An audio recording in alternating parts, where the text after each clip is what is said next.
Hi friends, जय जगन्नाथ। समस्त को उत्कल दिवस हार्दिक शुभेच्छा। पिला माने जो माने सब ओटीटी अप्लाई कर तुम मान पाखे 2 मास रु कम समय रहा, तेणु एबेठू प्रिपरेशन रे लगी पड़। आ गोटे कथा, तुम मैंने सब प्रीवियस ईयर क्वेश्चन गुड़िक बारंबार प्रैक्टिस कर, कारण से क्वेश्चन गुड़िक रिपीट आसुची। से आज आम 2025 मसीहार सीडीपी क्वेश्चन गुड़िक डिस्कसन करवा। तेणु वीडियोटी को प्रथम रु शेष पर्यंत देखूँ। चलो स्टार्ट करवा। व्यवस्थान मूल्यांकन प्रधान उद्देश्य हूँ कौन? पिला माने फास्ट आम मूल्यांकन विषय किसी जाना। मूल्यांकन हूँ 4 प्रकार। फास्ट हूँ गोटे है प्रथमटा है कौन? व्यवस्थान मूल्यांकन। सेकेंडटा हूँ गठनमूलक मूल्यांकन। थर्ड हूँ निदानात्मक मूल्यांकन। चतुर्थटा हूँ समाप्ति सूचक मूल्यांकन।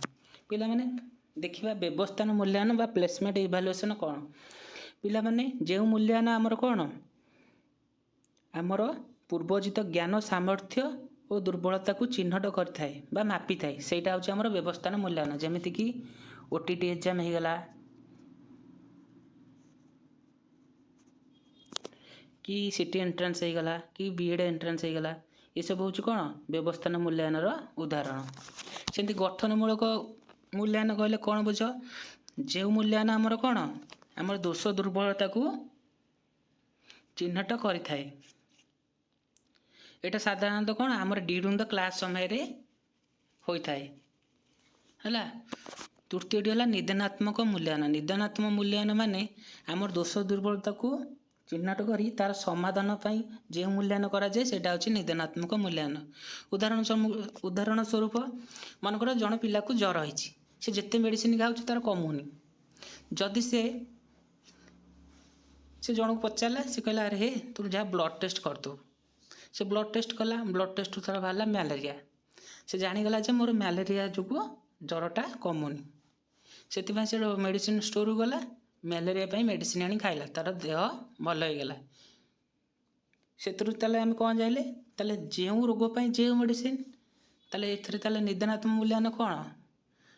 निर्दिष्ट दोष दुर्बलता को समाधान पाई जो मूल्यांकन करा जाए सेटा होछि निदानात्मक मूल्यांकन। समाप्ति सूचक मूल्यांकन माने कौन? जोटा हमर समाप्ति तो जानथुबा, समाप्ति माने शेष। जो मूल्यांकन आमर शेष करा जाए सेटा होछि समाप्ति सूचक मूल्यांकन। जेंति वार्षिक परीक्षा, बुझि पाइलो। एबे चलो क्वेश्चन गुड को स्टार्ट करिवा।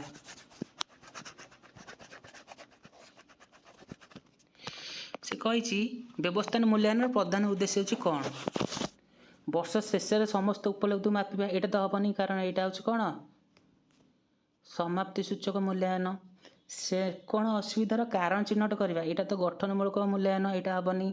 ग्रेड दबा, एटा भी हबनी। ताले शिक्षण पूर्वरु शिक्षार्थी सामर्थ्य दुर्बलता को चिन्हट करवा, एटा हम। ताले आंसर है आमर कौन? Option D. तापर क्वेश्चन देखिबा, केउ प्रकार मूल्यांकन द्वारा शिक्षादान समाप्ति बेलू को शिक्षण उद्देश्य हासिल होछि बोली निश्चिंत करी हुए। व्यवस्थान मूल्यांकन तो हबनी, निदानात्मक मूल्यांकन तो हबनी। एटी समाप्ति कहिछि माने आमर कौन? समाप्ति सूचक मूल्यांकन ही हब। तापर क्वेश्चन देखिबा, पितामाता सह मान निर्धारण फलाफल को आलोचना करा जिबार उद्देश्य कौन? प्रथम ऑप्शन है कौन? गृह कार्य संपादन करिबारे शिक्षार्थी को सहायता दबा, ना शिक्षार्थीर दोष दुर्बलता को पितामाता को जणाइबा, ना शिक्षक पाई उद्दिष्ट कार्यक्रम में सहभागिता बढ़ाइबा, ना शिक्षक ठारू पितामाता को दायित्व हस्तांतर करवा। ताल पिला माने आ भितर कोटा आंसर हम? पिला माने आर्टिकल 24 ग घरे कहिछि जे शिक्षक पितामाता सह कथाबार्ता होई कौन करिवे? पिलार विकास रे तांको सहायता देवे। ताले एथर कौन कहिछि? ऑप्शन सी देख, शिक्षार्थी पाई उद्दिष्ट कार्यक्रम में सहायता सहभागिता बढ़ाइबा होछि राइट आंसर। तापर क्वेश्चन देछि निम्नलिखित उक्ति मानक मध्यरु केउटा प्रश्नपत्र योजना प्रस्तुत करिबारे आवश्यक हुए नाही। ऑप्शन ए देछि शिक्षण दक्षता गुडी को आनुपातिक गुरुत्व दबा, ना प्रश्नर संख्या निर्दिष्ट करिबा, ना प्रश्न गुडिकर प्रकार निर्दिष्ट करिबा, ना प्रश्न गुडिकर उत्तर सूची तैयारी करिबा। ताले एथर पचाछि कोटा ଆବଶ୍ୟକ ନୁହେଁ। ପିଲାମାନେ ପ୍ରଶ୍ନ ଗୁଡ଼ିକର ଉତ୍ତର ସୂଚୀ ତିଆରି କରିବା କ'ଣ ଆବଶ୍ୟକ ନୁହେଁ। ତାହେଲେ ଆନ୍ସର ହେବ ଆମର କ'ଣ ଅପସନ୍ ଡି। ତାପରେ କ୍ୱେଶ୍ଚିନ୍ ଦେଖିବା, ଶିକ୍ଷଣ ସାମଗ୍ରୀ ବ୍ୟବହାରର ପ୍ରଧାନ ଉଦ୍ଦେଶ୍ୟ ହେଉଛି କ'ଣ? ଅପସନ୍ ଦେଇଛି ଫାଷ୍ଟ ଶ୍ରେଣୀ ଗୃହକୁ ସଜାଇବା, ଏଇଟା କ'ଣ ହବନି। ଶିକ୍ଷକଙ୍କ ସ୍ଥାନ ନେବା ହବନି। ଶିକ୍ଷାର୍ଥୀମାନଙ୍କ ସ୍ମୃତି ଶକ୍ତି ପରୀକ୍ଷା କରିବା, ପିଲାମାନେ ଶିକ୍ଷଣ ସାମଗ୍ରୀ ଦ୍ୱାରା କ'ଣ ସ୍ମୃତି ଶକ୍ତି ପରୀକ୍ଷା କରାଯାଏ ହବନି। ତାପରେ ଅପସନ୍ କ'ଣ ଦେଇଛି ଶିକ୍ଷଣ ପ୍ରକ୍ରିୟାକୁ ସହାୟତା ଦେବା, ଏଇଟା ହିଁ ହେବ କାରଣ TLMର ଉଦ୍ଦେଶ୍ୟ ହେଉଛି କ'ଣ ଶିକ୍ଷଣ ପ୍ରକ୍ରିୟାକୁ ସହାୟତା ଦେବା। ତାହେଲେ option D the right answer. ତାପରେ ଦେଖିବା ଚାର୍ଟ ମାନଚିତ୍ର ଓ ମଡେଲ ଗୁଡ଼ିକ ହେଉଛି ଡ୍ୟାସ୍ର ଉଦାହରଣ। ପିଲାମାନେ ଏଠି ଅପସନ୍ ଦେଇଛି ଶ୍ରାବ୍ୟ ଉପକରଣ। ଶ୍ରାବ୍ୟ ଉପକରଣ ମାନେ ଯାହାକୁ ଆମେ କେବଳ ଶୁଣିପାରିବା। ପିଲାମାନେ ଚାର୍ଟ ମାନଚିତ୍ର କ'ଣ ଆମେ ଶୁଣିପାରିବାନି, ତାହେଲେ ଏଇଟା ହେବନି। ଅପସନ୍ ବି ଦେଖ ଦୃଶ୍ୟ ଉପକରଣ। ପିଲାମାନେ ଚାର୍ଟ ମାନଚିତ୍ରକୁ ଆମେ ଦେଖିପାରିବା ନା ନାହିଁ, ଦେଖିପାରିବା। ତାହେଲେ ଆମର ଆନ୍ସର କ'ଣ ହେଇଗଲା ଅପସନ୍ ବି। ତାପରେ କ୍ୱେଶ୍ଚିନ୍ ଦେଖିବା, ନିରନ୍ତର ଓ ସାମଗ୍ରିକ ମୂଲ୍ୟାୟନରେ ନିମ୍ନଲିଖିତ କେଉଁ ଦିଗ ଉପରେ ଧ୍ୟାନ ଦିଆଯାଏ? ପିଲାମାନେ ଯେଉଁ ନିରନ୍ତର ସାମଗ୍ରିକ ମୂଲ୍ୟାୟନ ଆମେ ଯାହା କ'ଣ କହୁଛେ କଣ୍ଟିନ୍ୟୁଅସ୍ କମ୍ପ୍ରେହେନ୍ସିଭ୍ ଇଭାଲୁଏସନ୍, ସେଥିପାଇଁ ଆମେ କାହା ଉପରେ ଧ୍ୟାନ ଦେବା? ପ୍ରଥମେ ଦେଖିବା ଶୈକ୍ଷିକ ସହଶୈକ୍ଷିକ ଦିଗ ମୂଲ୍ୟାୟନ ଉପରେ, ନା କେବଳ ବାର୍ଷିକ ପରୀକ୍ଷା କରିବା ଉପରେ, ନା କେବଳ ସହଶୈକ୍ଷିକ ଦିଗ ମୂଲ୍ୟାୟନ, ନା ନମ୍ବର ବଦଳରେ ଗ୍ରେଡ୍ ଦେବା। ପିଲାମାନେ ଯେତେବେଳେ ତୁମେ ସିଡି କରୁଛ ସବୁବେଳେ ଦେଖିବ କେଉଁଟା ପଜିଟିଭ୍ ଅଛି କେଉଁଟା ନେଗେଟିଭ୍ ଅଛି। ଯଦି ପଜିଟିଭ୍ ପଚାରିଥିବ କ୍ୱେଶ୍ଚିନ୍ରେ ତାହେଲେ ପଜିଟିଭ୍ ଅପସନ୍ ଭିତରୁ ପଜିଟିଭ୍ ଦେଖିବ, ଯଦି ନେଗେଟିଭ୍ ପଚାରିଥିବ ତାହେଲେ ନେଗେଟିଭ୍ ଦେଖିବ, ପଜିଟିଭ୍ ସବୁ କାଟିଦେବ ଆଉ। ଏଥର ଦେଖ କେବଳ ବାର୍ଷିକ ପରୀକ୍ଷା ଦେବା, ଏଇଟା ତ ନେଗେଟିଭ୍ ହେଉଛି ହେବନି। କେବଳ ସହଶୈକ୍ଷିକ ଦିଗରେ ଏଇଟା ହେବନି। ନମ୍ବର ବଦଳରେ ଗ୍ରେଡ୍ ଦେବା, ଏଇଟା କ'ଣ ଠିକ୍ କି? ଏଇଟା ବି ନୁହେଁ। ତାହେଲେ ଆମର ଆନ୍ସର କ'ଣ ହେଉଛି ଶୈକ୍ଷିକ ବା ସହଶୈକ୍ଷିକ ଦିଗର ମୂଲ୍ୟାୟନ କରିବା, କାରଣ ସାମଗ୍ରିକ ଆଉ ନିରନ୍ତର ମୂଲ୍ୟାୟନର ଉଦ୍ଦେଶ୍ୟ ହେଉଛି କ'ଣ ଉଭୟ ଶୈକ୍ଷିକ ସହଶୈକ୍ଷିକ ଦିଗ ଉପରେ ମୂଲ୍ୟାୟନ କରିବା। ତାହେଲେ ଆନ୍ସର ହେଲା କ'ଣ ଅପସନ୍ ଏ। ତାପରେ କହିଛି ଗଠନମୂଳକ ମୂଲ୍ୟାୟନ କେତେବେଳେ କରାଯାଏ? ଗୋଟିଏ ପାଠର ଶିକ୍ଷାଦାନ ପରେ, ନା ଶିକ୍ଷାବର୍ଷର ଶେଷରେ, ନା ଶିକ୍ଷାବର୍ଷ ଆରମ୍ଭ ପୂର୍ବରୁ, ନା ଶିକ୍ଷଣ ପ୍ରକ୍ରିୟା ଚାଲିଥିବା ସମୟରେ? ପିଲାମାନେ ଆମେ ପ୍ରଥମରୁ ପଢ଼ିକି ଆସିଛେ ଗଠନମୂଳକ ମୂଲ୍ୟାୟନ କେତେବେଳେ କରାଯାଏ? ଶିକ୍ଷଣ ପ୍ରକ୍ରିୟା ଚାଲିଥିବା ସମୟରେ। ତାହେଲେ ଆନ୍ସର ହେବ ଅପସନ୍ ଡି। ତାପରେ କ୍ୱେଶ୍ଚିନ୍ ଦେଖିବା, ନିମ୍ନତ କେଉଁ ପରିସ୍ଥିତିରେ ସହପାଠୀ ସହାୟତା ଫଳପ୍ରଦ ହୋଇଥାଏ? ପିଲାମାନେ ଏଠି ଦେଇଛି ଦେଖ ସମଦକ୍ଷତା ସମ୍ପନ୍ନ ଦଳ ଗଠନ। ପିଲାମାନେ ସମଦକ୍ଷତା ସମ୍ପନ୍ନ ଦଳ ଗଠନ ମାନେ କ'ଣ କହିଲ, ମାନେ ତୁମ ଆବିଲିଟି ଅନୁସାରେ, ମାନେ ତୁମେ ଯେତିକି ଜାଣିଛ ଅନ୍ୟ ପିଲାମାନେ ସେତିକି ଜାଣିଛନ୍ତି, ସେଇଟା ହେଲା ସମଦକ୍ଷତା। ସେଥିରେ କ'ଣ ତୁମେ ସହାୟତା କରିପାରିବ? ତୁମେ ତ ଯେତିକି ଜାଣିଛ ସିଏ ତ ସେତିକି ଜାଣିଛନ୍ତି, ତାହେଲେ ଏଥିରେ କେଉଁ ସହାୟତା କରିପାରିବ? ତାପରେ ଆସିଲା ମିଶ୍ରିତ ଦକ୍ଷତା ସମ୍ପନ୍ନ ଦଳ ଗଠନ। ପିଲାମାନେ ମନେକର ତୁମେ ମିଶାଣ ଜାଣିଛ, ତୁମର ଆଉ ଗୋଟେ ସାଙ୍ଗ ଗୁଣନ ଜାଣିଛି, ଆଉ ଜଣେ ସାଙ୍ଗ ଫେଡ଼ାଣ ଜାଣିଛି, ଯେ ତୁମେ ମାନେ ମିଶିମାଶି ଅଛ କି ତୁମ ଭିତରେ କିଛି ଭଲ ପିଲା ଅଛି କିଛି ଖରାପ ପିଲା ଅଛି, ଯେ ତୁମେ ମିଶିକି ଅଛ ତାହେଲେ ତୁମେ ଖରାପ ପିଲାକୁ ସହାୟତା ଦେଇପାରିବ ନା ନାହିଁ? ଦେଇପାରିବ। ତାହେଲେ ଏଇ ଆନ୍ସରଟା ତୁମକୁ ଠିକ୍ ଲାଗୁଛି ନା ନାହିଁ? ତାହେଲେ ଆମର ଆନ୍ସର କ'ଣ ହେଲା ମିଶ୍ରିତ ଦକ୍ଷତା ସମ୍ପନ୍ନ ଦଳ ଗଠନ। ତାପରେ କ୍ୱେଶ୍ଚିନ୍ ଦେଖିବା, ନିମ୍ନୋକ୍ତ ମଧ୍ୟରୁ କେଉଁଟିକୁ ଗଠନମୂଳକ ମୂଲ୍ୟାୟନ ଭାବରେ ବିବେଚିତ କରାଯାଏ ନାହିଁ? ପିଲାମାନେ ଦେଖ ଏକକ ପରୀକ୍ଷାକୁ ତ କରାଯାଏ, ପ୍ରକଳ୍ପ ପ୍ରସ୍ତୁତି ଉପସ୍ଥାପନକୁ କରାଯାଏ, ଶିକ୍ଷଣ କାର୍ଯ୍ୟ ସମୟରେ ଶିକ୍ଷାର୍ଥୀଙ୍କୁ ପର୍ଯ୍ୟବେକ୍ଷଣ କରିବା ଏଇଟା ତ ହେବ। ତାହେଲେ ବାର୍ଷିକ ପରୀକ୍ଷା ହେଉଛି କ'ଣ ଗୋଟେ ସମାପ୍ତି ସୂଚକ ମୂଲ୍ୟାୟନ, ତାହେଲେ ଏଇଟା ହେବନି। ତାହେଲେ ଆନ୍ସର ଆମର କ'ଣ ହେଲା ଡି। ତାପରେ କ୍ୱେଶ୍ଚିନ୍ ଦେଖିବା, ନିମ୍ନଲିଖିତ ଶିକ୍ଷା ପ୍ରଣାଳୀ ଗୁଡ଼ିକ ମଧ୍ୟରୁ କେଉଁଟି ଶିକ୍ଷକ କୈନ୍ଦ୍ରିକ ପନ୍ଥା ସହ ସବୁଠାରୁ ଅଧିକ ସମ୍ପର୍କିତ? ପିଲାମାନେ ସେ କହିଛି ଅପସନ୍ ଏରେ ଦେଇଛି ଆଲୋଚନା ପଦ୍ଧତି, ନା ବ୍ୟାଖ୍ୟାନ ପଦ୍ଧତି, ନା ପ୍ରକଳ୍ପ ପଦ୍ଧତି, ନା କ୍ରୀଡ଼ା ପଦ୍ଧତି। ପିଲାମାନେ ଆମେ ଶିକ୍ଷକ କୈନ୍ଦ୍ରିକ ପନ୍ଥାକୁ ଆମେ ଆଉ କେଉଁ ପନ୍ଥା କହିପାରିବା? ବ୍ୟାଖ୍ୟାନ ପଦ୍ଧତି କହିପାରିବା ନା ନାହିଁ?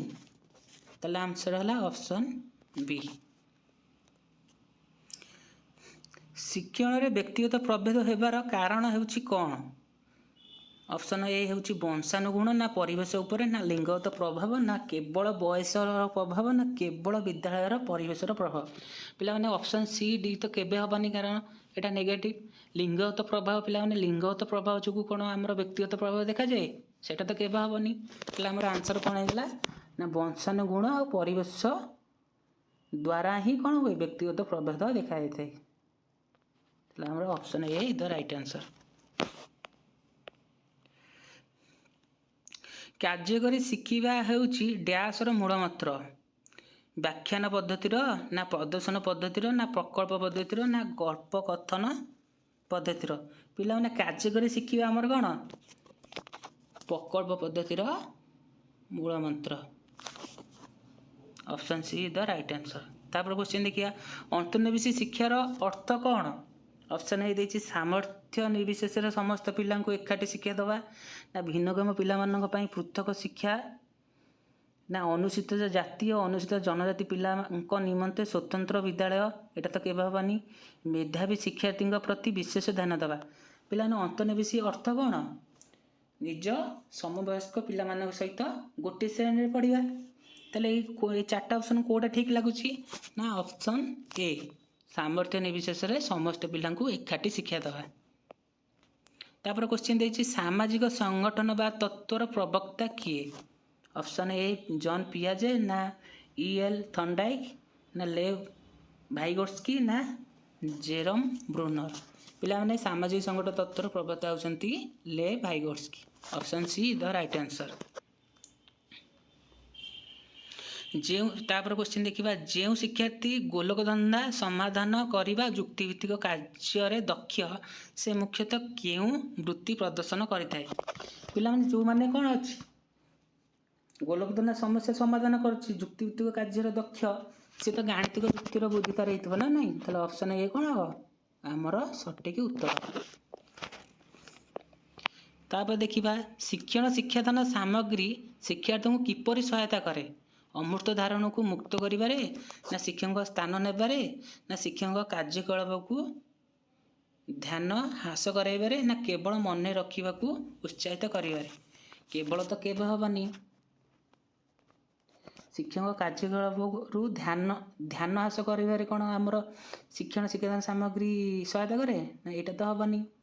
ଶିକ୍ଷକଙ୍କ ସ୍ଥାନ ନେବାରେ, ଶିକ୍ଷକ ସ୍ଥାନ କେମିତି ନେବ? ତାହେଲେ ଆମର ଆନ୍ସର୍ କ'ଣ ହେଇଗଲା? ଅମୂର୍ତ୍ତ ଧାରଣାକୁ ମୂର୍ତ୍ତ କରିବାରେ କ'ଣ ଶିକ୍ଷଣ ଶିକ୍ଷାଦାନ ସାମଗ୍ରୀ ସାହାଯ୍ୟ କରେ। ତାହେଲେ option A is the right answer. ବହୁ ଶ୍ରେଣୀ ଶିକ୍ଷଣ ପରିଚାଳନା ପାଇଁ ଶିକ୍ଷକ କ'ଣ କରିବା ଉଚିତ? ଅପସନ୍ ଦେଖିନେବା, କେବଳ ଗୋଟିଏ ଶ୍ରେଣୀକୁ ପଢ଼ାଇବା, ଏଇଟା ତ ହେବନି। ପାଠ୍ୟପୁସ୍ତକ ଶିକ୍ଷାଦାନ ଉପରେ ଗୁରୁତ୍ୱ ଦେବା, ଏଇଟା ତ ହେବନି। ଦଳଗତ ସହପାଠୀ ଶିକ୍ଷଣ କୌଶଳର ବ୍ୟବହାର କରିବା, ପିଲାମାନେ ଏଇଟା ହେବ।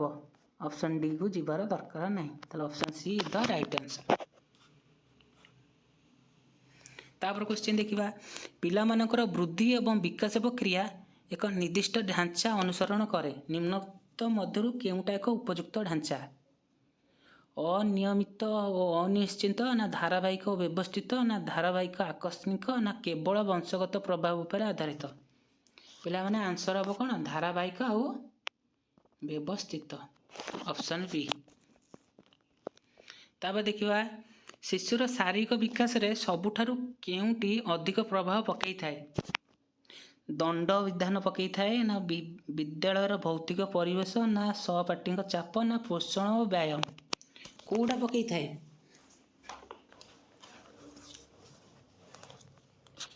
ପୋଷଣ ବ୍ୟାୟାମ ଅଧିକ ପକାଇଥାଏ ନା ନାହିଁ? ଶାରୀରିକ ବିକାଶ କରିବ ନା। ଆଉ ବିଦ୍ୟାଳୟର ଭୌତିକ ପରିବେଶ ତ ପକାଇବନି, ଦଣ୍ଡବିଧାନ ତ ପକାଇବନି, ସହପାଠୀଙ୍କ ଚାପ କେଉଁଠି ପକାଇବ? ଆମର ଶାରୀରିକ ବିକାଶ ପାଇଁ କ'ଣ ଦରକାର? ପୋଷଣ ଆଉ ବ୍ୟାୟାମ। ତାହେଲେ option D is the right answer. ତାପରେ ଦେଖିବା, କିଏ ପ୍ରଯତ୍ନ ଓ ପ୍ରମାଦ ମାଧ୍ୟମରେ ଶିକ୍ଷଣକୁ ଅନୁମୋଦନ କରିଥିଲେ? ଟ୍ରାଏଲ୍ ଆଉ ଏରର୍ ମେଥଡ଼ କିଏ କରିଥିଲେ? ଅପସନ୍ 4ଟା ଭିତରେ କିଏ ହେବ? ନା ଥର୍ଣ୍ଡାଇକ୍। Option C. ତାପରେ ଦେଖିବା, ନିମ୍ନୋକ୍ତ ମଧ୍ୟରୁ କେଉଁଟି ଶ୍ରେଣୀଗୃହ ଶିକ୍ଷଣକୁ ତ୍ୱରାନ୍ୱିତ କରିବାରେ ସର୍ବାଧିକ ଗୁରୁତ୍ୱ ବହନ କରେ? ତାହେଲେ ଅପସନ୍ ଦେଖ, ପ୍ରଥମ ଦେଇଛି ଅତ୍ୟଧିକ ଗୃହ କାର୍ଯ୍ୟ। ଅତ୍ୟଧିକ ଗୃହ କାର୍ଯ୍ୟ କ'ଣ ତ୍ୱରାନ୍ୱିତ କରିବା ସାହାଯ୍ୟ କରିବ? ନା ହେବନି, ଏଇଟା ତ କେବେ ହେବନି। ତାପରେ କଠୋର ଶୃଙ୍ଖଳା କଲେ କ'ଣ ହେବ? ହେବନି। ପ୍ରତିଯୋଗିତା କଲେ ହେବ? ଶିକ୍ଷଣକୁ ତ୍ୱରାନ୍ୱିତ କରିହେବ? ଏଇଟା ହେବନି। ତାହେଲେ ଆମର ଆନ୍ସର୍ କ'ଣ ହେବ? ସକାରାତ୍ମକ ପୁନର୍ବଳନ। Option B. ତାପରେ ଦେଖିବା, CWSN ଶବ୍ଦର ପୂର୍ଣ୍ଣରୂପ କ'ଣ? ପ୍ରଥମେ ଯାଇଛି ଚିଲଡ୍ରେନ୍ ୱିଥ୍ ସପୋର୍ଟିଭ୍ ନିଡ୍ସ, ଏଇଟା ତ ଜମା ହେବନି। ଚିଲଡ୍ରେନ୍ ୱିଥ୍ ସ୍ପେଶିଆଲ ନିଡ୍ସ ଏଇ ଗୋଟିକ ହିଁ ହେବ, ଆଉ ଆଡ଼କୁ ଯିବାର ଦରକାର ନାହିଁ। ତାହେଲେ ଚିଲଡ୍ରେନ୍ ୱିଥ୍ ସ୍ପେଶିଆଲ ନିଡ୍ସ ହେଉଛି କ'ଣ? CWSN ର ଫୁଲ୍ ଫର୍ମ। ତାପରେ କ୍ୱେଶ୍ଚିନ୍ ଦେଖିବା, ଶିକ୍ଷାର୍ଥୀ କୈନ୍ଦ୍ରିକ ପନ୍ଥାରେ କେଉଁଟି ପ୍ରଯୁଜ୍ୟ ନୁହେଁ? ଶିକ୍ଷାର୍ଥୀଙ୍କ ଦ୍ୱାରା ଜ୍ଞାନ ଆବିଷ୍କାର, ଏଇଟା ତ ହେବ। ବିକାଶାତ୍ମକ ପାଠ୍ୟକ୍ରମ, ଏଇଟା ତ ହେବ। ଶିକ୍ଷଣ ଶୈଳୀ ଉପରେ ଗୁରୁତ୍ୱ, ଏଇଟା ତ ହେବ। ତାହେଲେ ଲାଷ୍ଟ ଅପସନ୍ ଦେଇଛି କ'ଣ? ପ୍ରସ୍ତାବିତ ଉପାୟରେ ପାଠ୍ୟକ୍ରମ ପରିଚାଳନା, ଏଇଟା ହେବନି। ତାହେଲେ ଆମର ଆନ୍ସର କ'ଣ ହେବ? Option D. ତାପରେ ଦେଖ, ସର୍ବୋତ୍ତମ ଭାବେ ଶିକ୍ଷଣକୁ କିଭଳି ସଂଜ୍ଞାକୃତ କରିହେବ? ଅପସନ୍ ଦେଖ, ଅଭିଜ୍ଞତା ଆଧାରରେ ଆଚରଣଗତ ପରିବର୍ତ୍ତନ, ନା ତଥ୍ୟ ନିୟମକୁ ମନେ ରଖିବା, ନା ଜ୍ଞାନ ଅନୁକରଣ, ନା ଆଚରଣରେ ସାମୟିକ ପରିବର୍ତ୍ତନ। ପିଲାମାନେ ଆଚରଣ ସାମୟିକ ପରିବର୍ତ୍ତନ ହେଲେ କ'ଣ ଆମର ଶିକ୍ଷଣ ସଂଜ୍ଞାକୃତ ହେବ? ଏଇଟା ତ ହେବନି। ଅପସନ୍ ଏ ଦେଖ, ଆକୁ କ୍ୟାଭିଲିନ୍ କହିଥିଲେ ଯେ ଅଭିଜ୍ଞତା ଆଧାରରେ ଆଚରଣଗତ ପରିବର୍ତ୍ତନ ହିଁ ଶିକ୍ଷଣ। ପିଲାମାନେ ତ ପଢ଼ିଲେ ଜାଣିପାରିବ। ତାହେଲେ option A is the right answer.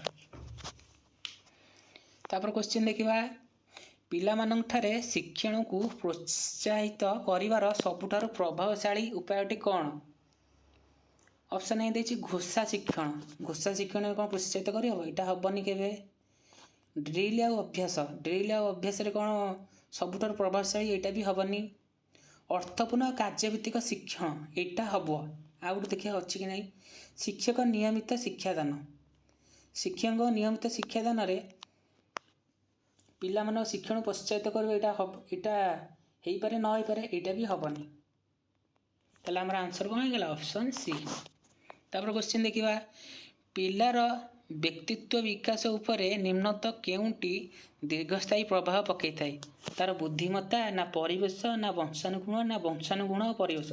ପିଲାମାନେ ତାର କ'ଣ ବଂଶାନୁଗୁଣ ପରିବେଶ ଅଧିକ ପ୍ରଭାବ ପକାଇଥାଏ। ଅପସନ୍ ଡି ହେବ ରାଇଟ୍ ଆନ୍ସର। ତାପରେ କ୍ୱେଶ୍ଚିନ୍ ଦେଖିବା,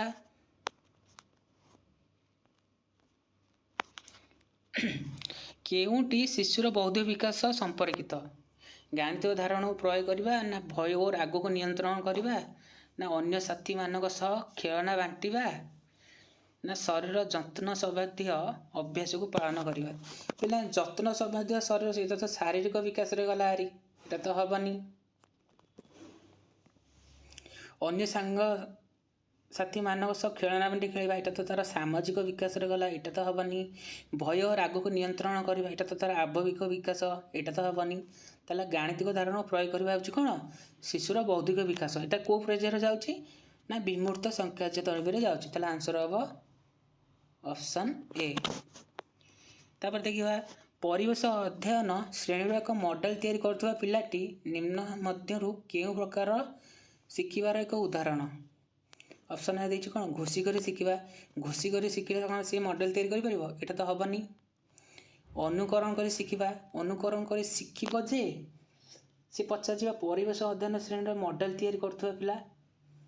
ଅନୁକରଣ କରି ଶିଖିଲେ ତ ସେଇଟା ହେବନି, ନିଜେ ସିଏ କରିଛି ନା, ଏଇଟା ହେବନି। ଦୃଶ୍ୟ ଶିକ୍ଷଣ, କ'ଣ ଦେଖିକି ସିଏ କରିଛି, ଏଇଟା ବି ହେବନି।